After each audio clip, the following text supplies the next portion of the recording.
I'm joined today by George Ross, the research analyst from Argonaut Securities. So today's all about copper. George, what's your view on the commodity?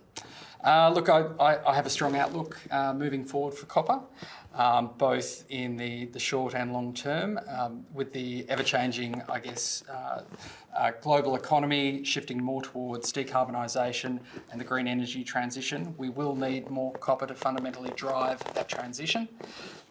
So I think in the immediate term, we'll see strong demand maintained, and certainly in the longer term, as time progresses, the copper thematic will stay strong. And obviously ESG is the first thing on everybody's lips right now. How do you feel that's going to affect copper developers? Yeah, well, look, ESG is a new consideration, really, that copper developers will have to take into account with both building and operating their mines. Obviously, the carbon emission footprint of copper and all metals in general is becoming more important to end users.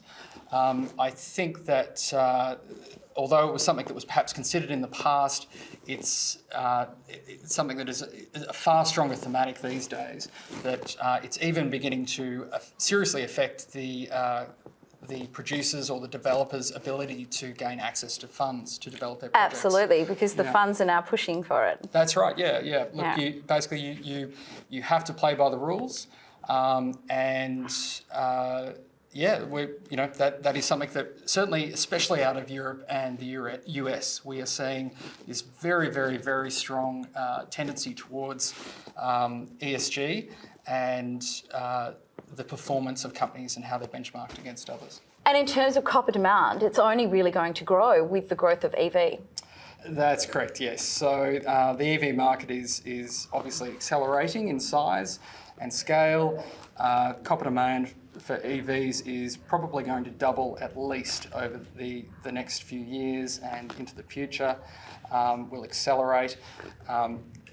We're basically looking at converting all internal combustion engine vehicles in some parts of the world to electric vehicles or hybrids, and that's going to require a heck of a lot of copper. It will. So the future looks very bright for copper then. Indeed, yeah. Thanks very much for today, George.